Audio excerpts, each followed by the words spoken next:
Salve, salve turma, estamos começando mais uma Prosa Com, hoje episódio 85, na finaleira do ano, quase terminando o ano de 2024.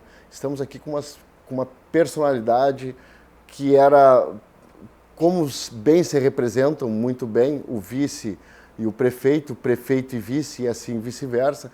Estou aqui com a Bettina Vorn. Ela é vice-prefeita, médica veterinária em Porto Alegre, vice-prefeita eleita em Porto Alegre. A gente fez o anúncio do prefeito Sebastião Melo, mas em decorrência a agenda apertada e muito volátil, ela muda a todo momento, a gente sabe bem disso, né? Não menos grandiosa, temos aqui com a Bettina, que irá não representá-lo, mas e sim fazer uma prosa conosco aqui do noroeste do estado, conosco do noroeste do estado, para falar um pouco. Ela que não tinha estada presença nenhuma na política atual, né? Uma médica veterinária do Exército, eu acho que saiu há pouco tempo, a gente vai poder conversar isso, mãe de uma moça de 20 anos e está hoje com essa incumbida dessa missão de representar a nossa capital junto com o prefeito Melo, a capital de todos nós gaúchos. Prazer, Bettina, tê-la aqui conosco no canal, uma honra. Um prazer estar aqui. Obrigada pelo convite e por me aceitar no lugar do Melo, visto que ele não conseguiu participar, infelizmente. Que bela substituição, né? Não deixa nada a desejar. Volto a repetir, é uma jovem senhora que está assumindo um papel de liderança política, coisa que é raro hoje em dia. A gente vê um processo tão grande de pedidos, de campanhas para que as mulheres adentrem na política, né, e possam promover a boa política, e quando vê, a gente tem a Bettina aí tomando a frente e assumindo de vez o papel político de representatividade junto ao Partido Liberal. PL, isso. Como é que foi, Bettina? Bettina, primeiro vamos conversar um pouco. Eu sei que a tua agenda também é apertada, eu te agradeço imensamente tu ter aberto essa possibilidade para nós, não pelo fato só de substituir o Melo, mas por estar também a Bettina aqui, porque tenho certeza absoluta, se eu tivesse me tocado, também teria feito esse convite especial para ti, para estar aqui conosco, aqui, independente do prefeito Melo e não... diferenciando as grandezas, os dois são extremamente grandes e importantes para todos nós aqui. É importante muito saber quem é a Bettina, essa médica veterinária, essa pessoa do quartel do Exército Brasileiro, e que hoje está com essa grande missão de representar todos os porto-alegrenses e, por que não, todos nós gaúchos à frente da capital, nossa, Porto Alegre, tão querida e tão amada. Eu sei que é difícil de conseguir mulher que entre no executivo, né? É uma coisa tão rara que eu sou a primeira mulher eleita, no caso, então, a representar a prefeitura do município de uma capital aqui no sul. Então, eu realmente estou muito feliz. Eu estou fazendo já parte do escritório de transição desde o dia 28 de outubro. Então, o dia seguinte da eleição, a gente já está trabalhando muito na construção do que vai ser a administração futura. Como o Melo sempre deixou claro, nós não queremos fazer mais do mesmo, nós queremos fazer uma administração melhor e mais efetiva, otimizando o que funcionou e aproveitando oportunidades de melhoria para o que não funcionou tão bem, né? É uma transição bem-vinda para mim, que não sou oriunda da política, então eu sou estreante na política, é uma coisa que todos já sabem, e estou tendo o privilégio de estrear na política ao lado de um dos políticos mais sábios, competentes e experientes, que é o Sebastião Melo. Então, tenho um respaldo muito grande, trago para dentro da prefeitura a gestão, né, que isso aí está no DNA do que eu trabalhei nos últimos 25 anos, porque no Exército a gente trabalhava com aquisições, grandes volumes, licitações, fiscalização de contrato, tudo que está debaixo desse guarda-chuva da administração pública e a legislação, muito embora seja na esfera federal, muitas coisas estão dentro do mesmo escopo legal, então a tramitação é a mesma, né? Nós não vamos Sim. ter muita dificuldade de entrar nesse viés. A questão agora é trazer a minha experiência para dentro da administração municipal, que é digamos assim, um desafio, até mesmo por conta de permear pela política, né? Ah, Transitar perfeito. no ambiente político. Claro, porque hoje tu já se torna uma realidade até para os próprios partidários já começam a ver a Betina como uma liderança e daqui a pouco, quem sabe, a, a vontade da Betina hoje, eu sei que é muito cedo, porque tu está ainda tomando pé das coisas e daqui a pouco esse gosto pode vir a brotar e tu se tornar não uma política de carreira, mas fazer da política um segundo momento, tu estar, de repente, numa reeleição, pô, já o prefeito Melo não pode vir à reeleição na próxima. De repente, a Betina já começa a olhar, opa, para aí, mas eu posso vir a ser uma candidata a prefeita? Ou é só uma passagem rápida e meteórica pela Prefeitura de Porto Alegre? É uma pergunta complicada, mas uma das vantagens de envelhecer é a serenidade que é trazida com a experiência, com a lida com a vida, né? Claro. Então, eu aprendi nessa minha trajetória o nunca diga nunca.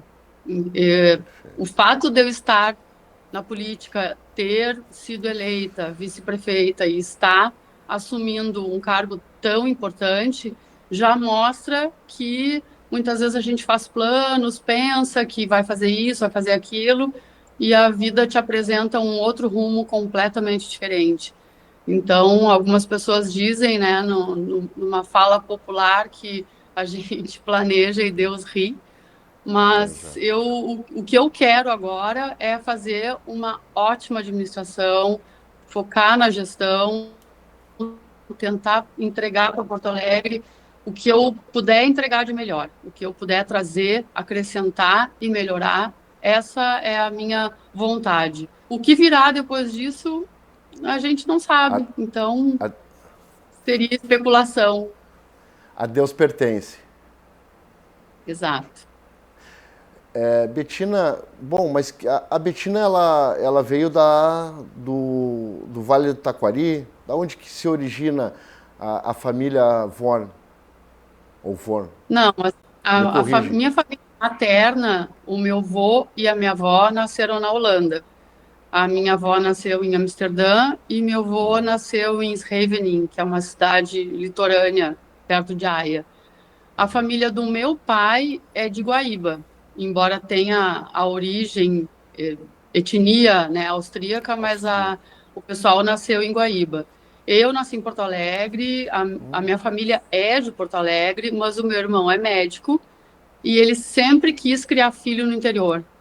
Então, dentro do planejamento e o que a vida foi se apresentando, ele foi contratado pelo Hospital Encantado, trabalhava em Estrela também, e lá ele criou o seu núcleo familiar com filhos, né, com a minha cunhada. Acabou que meu pai foi morar lá também, junto com a minha madrasta. Então, eu digo que é minha família de Encantado, mas assim, Ah, nascemos bom. aqui, né? Nós fomos para lá por uma questão de opção profissional e de vida que funcionou muito bem. E meu irmão ainda está morando lá, os meus sobrinhos já saíram, já são mais velhos. Sim. E, e eu permaneci em Porto Alegre. Eu tinha servido no Rio de Janeiro, eu fiquei 2 anos no Rio de Janeiro, mas sempre quis voltar para Porto Alegre. E aí voltou para Porto Alegre, voltou enquanto exército, médica veterinária do exército. Sim, na verdade, eu tive clínica veterinária ali na Rua do Brick da Redenção, não sei se conhecer, na Sim, José eu Bonifácio, conheço.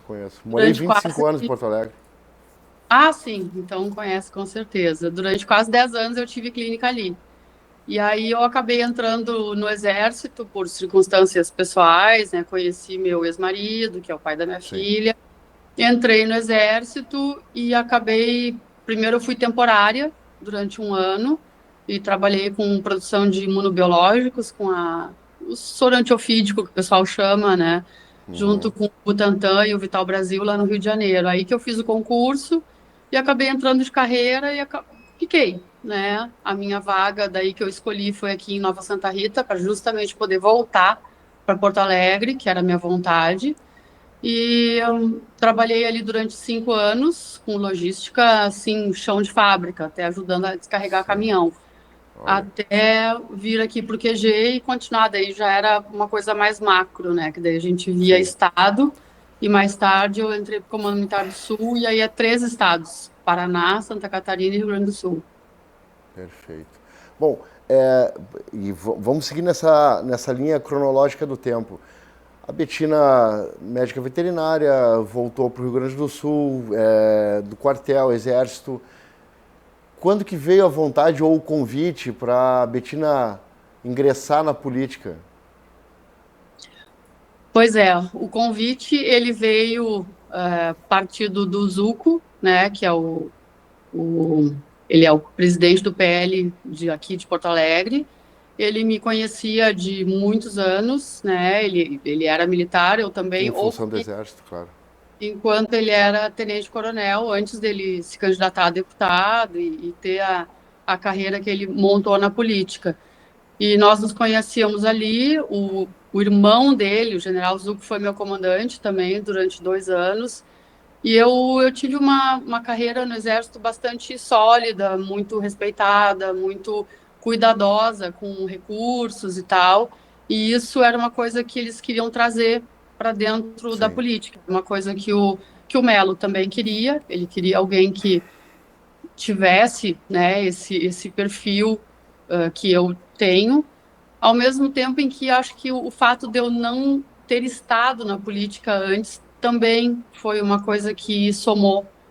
Então, a minha indicação ela foi baseada na minha experiência profissional militar e foi bem aceita pelo prefeito Melo para a candidatura, para formar a chapa para uma reeleição. e tu não titubeaste em nenhum momento. No momento que veio o convite, tu aceitou de pronto. Não, eu na hora eu ri muito, achei muito engraçado, porque eu não era da política, né? Não, Sim, nunca manifestei essa intenção, porque geralmente o pessoal, quando chega no executivo, já passou, já claro, concorreu a vereador, a teve vereador. toda, né, uma trajetória, digamos assim, mais robusta na política, né? Então, quando houve o convite, eu disse, olha, primeiro que eu não sei o que dizer, né? Não fazia parte dos meus planos para um futuro próximo. Eu estou indo, né? Eu agora antecipei, mas eu já estava indo para a reserva em 2025, já estava pensando o que que eu ia fazer, né? Porque a gente quer se aposentar, mas é Sim, difícil ficar parado, né? É difícil tu, claro. tu pensar na possibilidade de tu não fazer nada. Eu já vinha pensando em opções de voltar para a clínica, eu adoro cirurgia, eu queria estudar, fazer outras coisas. E aí, quando veio o convite, eu disse, olha, eu preciso pensar. Eu realmente nunca tinha pensado nisso pessoalmente e eu tenho que conversar com a minha família, eu tenho que conversar com a minha filha. Isso sempre impacta na família, né? Sim, As pessoas aí querem saber quem é, querem, assim, uma certa liberdade dentro da tua privacidade que talvez a minha família não estivesse sim, disposta, né? sim, Principalmente a minha perfeito. filha, que era o que realmente me preocupava. Sim, Mas a minha família deu o maior apoio, né? Eles sabiam da minha competência em gestão e as coisas que envolvem a parte administrativa do serviço público. E eles disseram, olha, né, se as pessoas boas e as pessoas não quiserem renovar a presença na política, as coisas vão ficar sempre iguais. Então, claro. talvez aí esteja uma boa oportunidade de fazer a diferença, de tentar melhorar e trazer o meu jeito de ser na política. E eu acho que a coisa vai funcionar assim. Mas não foi uma decisão fácil, Fácil. rápida ou simples. Foi bem, Imagino. bem pensado. Betina, e no período de campanha, porque a campanha é uma loucura, né? A gente acaba entrando de cabeça e muitas coisas acontecem. O Rio Grande do Sul viveu uma campanha muito pautada, e principalmente Porto Alegre, né? Um município extremamente atingido pelas enchentes. Então, certamente, a enchente foi pauta, muitas vezes, de debate e se via e se presenciava que politizaram muitas coisas, né? Como foi a Betina entrando, debutando, digamos assim, na primeira campanha eleitoral dela, já sofrendo inúmeros ataques, que eu imagino que deva ter acontecido, de algo que foi uma tragédia e que não tinha como se mensurar o tamanho dela até ter acontecido, ou talvez teria, mas o Brasil não é um país que tem a contingência, aquele pensamento de, bom, vamos prospectar o que pode vir a acontecer, porque tinha-se os muros, tinha os diques, mas ninguém imaginava que ia ser uma coisa com tão grande magnitude que fosse atingir em cheio o coração do Rio Grande do Sul, no caso, a nossa capital. Sim, eu tive acesso aos projetos originais do que seria a proteção de cheias, né, desde os diques, as comportas, as próprias casas de bomba. É um projeto da década de 60, que quando foi concluído e não foi completamente concluído, se verificou agora, ele nunca foi testado, né? Então, muitas das coisas que foram verificadas que não funcionaram e agora foi testado. E se sabe que é um projeto muito robusto e que não há município que tenha recursos para fazer algo parecido. O orçamento para isso ele tem que ser federal, tanto que é previsto na Constituição que seja feito pelo governo federal, e a manutenção ela estava ok. As bombas, as casas de bomba tinham a maioria das bombas funcionando. A questão é que Sim. elas foram colocadas em lugares muito baixos. E na época que foram colocadas também não havia. Alagaram. Exato, então era como tu tentar tirar a água de balde de dentro de uma piscina, colocando água para dentro da piscina.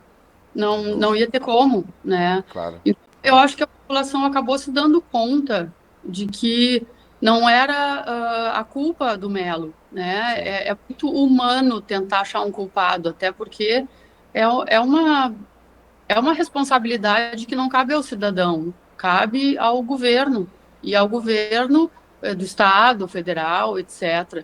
E agora, além de ter ficado claro que não foi culpa do Melo, está mais claro ainda que existe a necessidade de uma intervenção federal, não só por conta dos recursos, quanto por conta do planejamento de dragagem, por exemplo, Sim. né? Então, assim, não adianta dragar aqui na frente do Guaíba, onde nós temos uma parte que pertence, ou seja, a responsabilidade do município. A Sim. dragagem tem que vir lá de cima, né? Tem que vir lá do Taquari, dos Sinos, do Caí. É um planejamento que extrapola o limite municipal.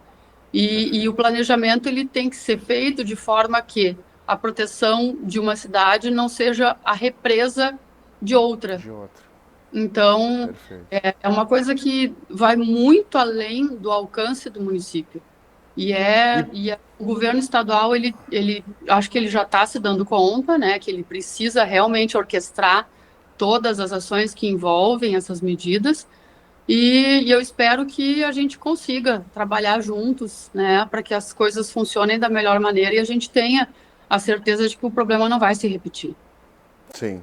Sabes que o episódio passado eu fiz com o presidente da Associação Gaúcha de Microcervejarias, o Felipe Bortolini, ali do 4º Distrito, Anchieta, e o 4º Distrito também foi extremamente atingido, né? E ele vinha comentando conosco aqui no programa que muitas empresas, muitas microcervejarias não vão voltar de forma nenhuma a efetividade do trabalho porque perderam tudo. E também não está tendo um incentivo federal com alguns recursos que poderiam vir ajudar eles a retomar, né, a retomada do trabalho. Então, houve uma perca muito grande. Bem como a gente vinha falando anteriormente, antes de começar o programa, que a gente está se falando em empregos, em empresas, mas teve pessoas que perderam tudo. Tudo se fala casa, roupa, mobiliário, documentos. Como que lida com isso? Tu, uma médica veterinária, animais também, né? Médica veterinária, tu deve ter atuado na linha de frente. Sim, com relação às perdas familiares, a minha família perdeu bastante coisa, porque então uma Vale, tá parte agora. mora agora em Encantado, ali no Sim, Vale do Taquari, e outra parte mora em Canoas. Então também. foram atingidos diretamente de perder tudo, assim. Então uma tia minha, que é irmã da minha mãe, a mãe morreu muito cedo, perdeu vários documentos, fotos, coisas que tu não tem como, não existe dinheiro que consiga repor, Sim, né? valor Coisas muito sentimental. antigas de família. Então isso foi uma catástrofe que aconteceu com muita gente. Não tem o que possa dizer em termos de descrição o que isso significou e impactou. E com relação à parte econômica, o Estado ele teve um baque absurdo e o baque, digamos assim, individual das empresas, não só empresas maiores como empresas menores, é uma coisa que eu não saberia te dizer exatamente o que isso se traduz em números, mas são números astronômicos e realmente é uma coisa que tem que ser enfrentada. É preciso muito que o governo federal se sensibilize com o Rio Grande do Sul. O Rio Grande do Sul já deu muito para esse país. Sim, O Rio Grande do Sul, ele economicamente, ele não se pode dizer que o Rio Grande do Sul levou, né, o Brasil nas costas, mas com certeza o estado do Rio Grande do Sul foi um dos maiores contribuidores, né, desde PIB, a própria indústria terciária. Nós temos uma importância econômica muito grande e ela não pode ser menosprezada no sentido de não ser valorizada, não ser reconhecida e não ter o suporte necessário para que a gente consiga retomar as coisas. O Rio Grande do Sul, eu acho, no meu entendimento, se for considerar desde o setor primário até a parte de tecnologia, a gente vai precisar de bastante tempo e bastante recurso para que a gente consiga resgatar o que a gente tem e transformar o nosso potencial em efetividade. Não há sim, dúvida que, sem o apoio do governo federal, as coisas vão ficar bastante mais difíceis. sim. Sabes que agora eu me lembrando que esteve aqui também conosco conversando no canal a Grazi Camargo, que é uma das lideranças do SOS Agro RS, que lida especialmente tentando buscar recursos para os produtores rurais que perderam tudo, né? Principalmente na quarta colônia ali, produtores de arroz, o Vale Taquari também, terras que foram lavadas, simplesmente lavadas, né, tirado todos os nutrientes, perca de animais, de genética, e estão numa via crucial em Brasília, junto com o governo federal. Está muito difícil buscar ou sensibilizar o governo federal com a dramaticidade que estão vivendo os produtores rurais do nosso estado. E isso impacta, de certa forma, a Ceasa. A Ceasa, a gente tem informação que ela ficou embaixo d'água por vários dias, talvez por um mês praticamente, onde muitos dos pequenos produtores ali, muitos deles que são da região de perto de Torres, já estão trabalhando já com Santa Catarina, em função também da precariedade que se tornou em função de toda essa catástrofe o nosso estado e a falta de incentivo do governo federal. Isso é uma coisa que chama muito atenção, porque quer queira, quer não queira, o pessoal acaba lidando de formas partidárias, né? Então, a ajuda, ela vai depender de algum alinhamento político para que ela venha. Isso penaliza o cidadão, e é o mesmo cidadão que vota em todas as esferas, né? Sim. aqui no Rio Grande do Sul, esses exemplos que tu tem usado com relação a lavar a terra, a gente não tem ainda uma previsão de quanto tempo a gente vai levar para conseguir repor, porque a gente está falando de Sim, humus, e exato. humus também são anos e anos colocando, né? No mínimo uma década, Pois no é, mínimo. pois é. E aí são Então, 10 anos que o produtor não vai ter recurso para pagar as contas antigas, consequentemente não tem como acessar a linha de crédito, consequentemente não vai ter como plantar. O cenário é esse, é dramático.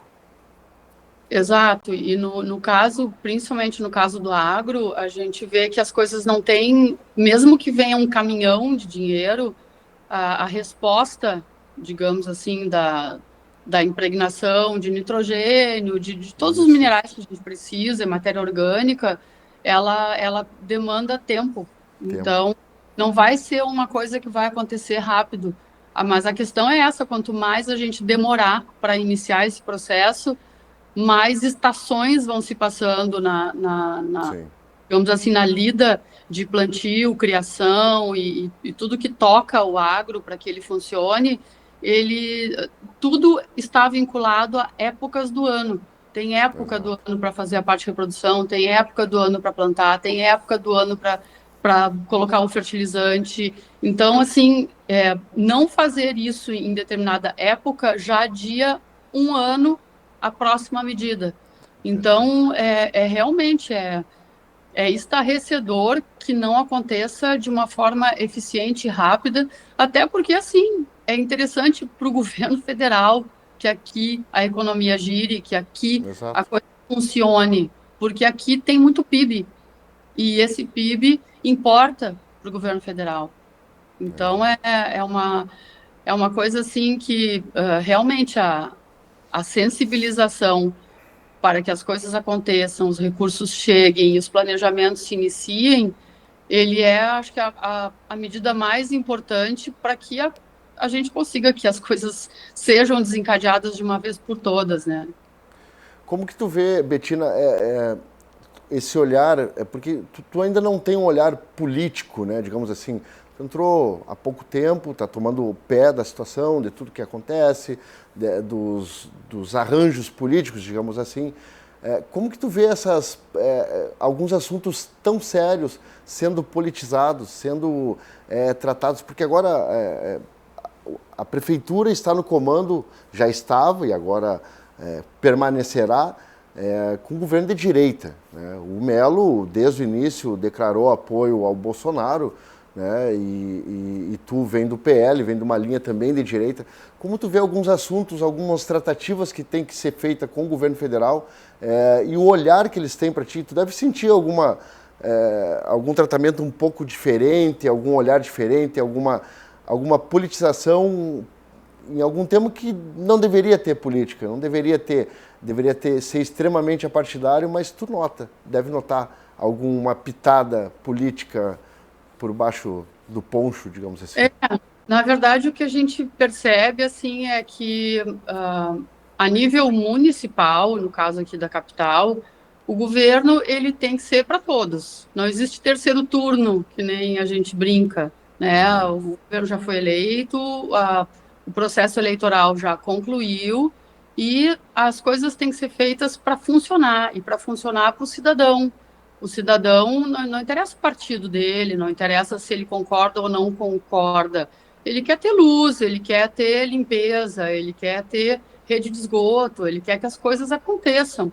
Ele não está muito interessado em saber de que partido é quem vai viabilizar o seu dia a dia, a sua vida vegetativa, por Claro, assim dizer, né? sim, Então, assim, o governo que não é capaz de perceber isso, é, ele não só demonstra insensibilidade, né? Ele demonstra que ele não sabe ser governo, né? Então, as minhas opiniões, assim, pessoais sobre o que está acontecendo, elas acho que sequer deveriam ser comentadas em espaços públicos, mas de sim, qualquer maneira eu não consigo entender como que um governo não vê dessa forma. Não interessa o partido, não sim. interessa. pensa. As coisas têm que acontecer e o cidadão está na expectativa de que aconteçam. Então, é meio difícil visualizar o que a gente está visualizando atualmente. E, consequentemente, a gente tem uma capital com mais de 2 milhões de habitantes, correto? 1 milhão e pouco? Porto Alegre, eu acho que está com isso aí, né? Perto de 1 milhão e 600. 1 milhão e 600. E nós não temos um metrô. O Transurb é federal. Não se tem a possibilidade do governo federal disponibilizar recurso para a construção. Há um projeto a nível federal, Betina, do metrô no Rio Grande do Sul, em Porto Alegre? Olha, eu não conheço nenhum projeto da envergadura de um metrô, né? Existem alguns projetos que têm um viés de mobilidade urbana mais efetivo, mas metrô eu nunca vi. Eu já ouvi falar de pessoas querendo, mas projetos concretos, não. O que temos agora, que foi lançado agora há poucos dias, foi o articulado, o ônibus articulado de 22 Sim, metros, agora eu acho que é alguma coisa assim, né? a otimização do transporte público via ônibus, no caso, até mesmo algumas alternativas menores, que a gente chama aqui desde muito tempo de lotação, Lotação. os investimentos mais fortes, né? Então, uma das coisas que precisa urgentemente é a interligação intermunicipal, que também é uma coisa de esfera estadual e federal. A gente vê ônibus que entram no município, oriundos de cidades do entorno da Grampal, e passam vazios por paradas de ônibus, não pegam ninguém porque não existe a conexão Legislação. e os municípios, né? Então, Sim. isso aí urge há muito tempo. Existem várias formas de otimizar o transporte público, que vai melhorar muito a qualidade de vida do cidadão, com medidas tipo essa, né? Uma Sim. medida simples, que envolve burocracia, mas envolve a esfera de cima, né? Governo Claro. federal interferindo diretamente. O catamarã é uma coisa que deu muito certo, né? Mas o catamarã, digamos, otimiza o deslocamento principalmente entre Guaíba e Porto Guaíba, Alegre. Porto Alegre. Mas se for ver o volume de pessoas que faz Sim, uso, pequeno. é um volume pequeno, que a gente precisa uma solução para volumes maiores, né? A mobilidade urbana, ela tá sendo repensada. Nós temos agora alguns projetos com ônibus elétrico, até por conta dessa coisa do meio ambiente, mas Sim. a ideia é otimizar, sim, sim. Porque veio Uber, veio esses aplicativos, né? E, consequentemente, inchou drasticamente o trânsito, né? Ficou bem pesado. Antigamente a gente falava ainda que Porto Alegre tinha os horários de pico, né? Era de manhã em tal horário, à tarde em tal horário. Hoje é todo, né? De manhã à noite, extremamente carregado o trânsito em função, né, da necessidade do pessoal. De usar. E na medida em que tu oportuniza um transporte público de mais qualidade, o pessoal consegue deixar carro em casa. Claro, Então, exato. tudo faz parte digamos assim, de um planejamento bem feito e sólido para que a gente consiga realmente, agora com a parte da Carris, né, não sendo diretamente responsabilidade do município, Do estão município. vários ônibus, né, várias não é parada que chama, é abrigo de ônibus que mais condições até de deixar as pessoas com mais proteção e etc. Mas a mobilidade urbana é uma das prioridades dessa nova administração e a gente vai buscar otimizar da melhor maneira. Vice-prefeita Betina, eu não vou tomar muito teu tempo, tá? Eu já tô quase extrapolando aquilo que a gente tinha combinado em tempo. Eu sei que a tua agenda, tu gentilmente abriu um espaço para não deixar a gente no vácuo, né? Mas certamente a gente teria né, dado alguma de alguma forma ajustado a não presença do prefeito Melo, mas foi muito bem representado por ti. Certamente já deixo em aberto aqui para tanto para o prefeito quanto para ti num outro momento, né, mais tranquilamente, que eu sei que não é fácil, cada vez vai carregar cada vez mais o trabalho de vocês, mas Sim. o canal está de portas abertas aqui para vocês, para a gente ter uma conversa um pouquinho mais demorada, mais alongada, mais tranquila, saber um pouco mais da Betina caseira. O Melo, eu sei que ele é um cozinheiro de mão cheia, eu já estava preparado com algumas coisas com ele, me dou muito bem com o Pablo, então, mas tu representaste muito bem, gostaria de te agradecer e perguntar para ti se tu tem mais alguma coisa que tu gostaria de dizer para nós aqui no noroeste do estado, para Ijuí, que é a capital do noroeste do estado. Eu em Juí eu fui poucas vezes. A gente tem o 27 AC, né, comunidade militar, e eu fui 2 vezes aí por conta de verificação de rancho, que eu trabalhava bastante com segurança alimentar. Sim. Mas eu fiquei feliz com o convite, eu fiquei feliz de ter participado, me coloco também à disposição a partir do dia 1º aqui na nossa administração da capital, para que a gente possa estar sempre mantendo portas abertas, um diálogo importante. Essa foi a bandeira do mandato anterior e vai ser Sim. a bandeira desse mandato também. Agradeço a oportunidade, cumprimento a todos e cumprimento a ti. Deixo um abraço para o pessoal que faz parte do teu apoio. E se tu puder dar Perfeito. um abraço para o pessoal do 27 IAC, eu agradeço. Claro. Sabes que o 27º GAC, Monte Caseiros, é nosso parceiro, o comandante Douglas. Até há pouco tempo agora ganhei um prêmio Medalha Monte Caseiros por também ter auxiliado o Monte Caseiro, o 27º, atuou na linha de frente aqui também nas doações. A gente montou um QG junto no CTG Farroupilha, que tem uma discussão com o 35, qual é o mais antigo, se é o de Ijuí, o Farroupilha ou o 35, mas abriu as portas, foi um centro de arrecadação e distribuição de mantimentos. Recebemos mais de 10 carretas de donativos e, consequentemente, despachamos para lá. E o 27º, uma parceria extremamente positiva, assim, uns caras que são muito parceiros nossos aqui do município e da região. Então, muito bem lembrado por ti e te agradeço imensamente a disponibilidade e o aceite de estar aqui conosco. Ok. Uma boa tarde para vocês e uma boa semana. Uma boa tarde, uma boa noite, um bom dia para todos. Uma ótima semana, que seja uma semana muito profícua, que a gente consiga chegar na segunda que vem, colocar a cabecinha no travesseiro e dizer, porra, vencemos, fizemos, fomos bem, fomos um pouquinho melhor do que ontem. É isso que vale, é para isso que nós estamos nesse mundo. Um abraço, fiquem com Um Deus, uma abraço. ótima semana. Tchau, tchau.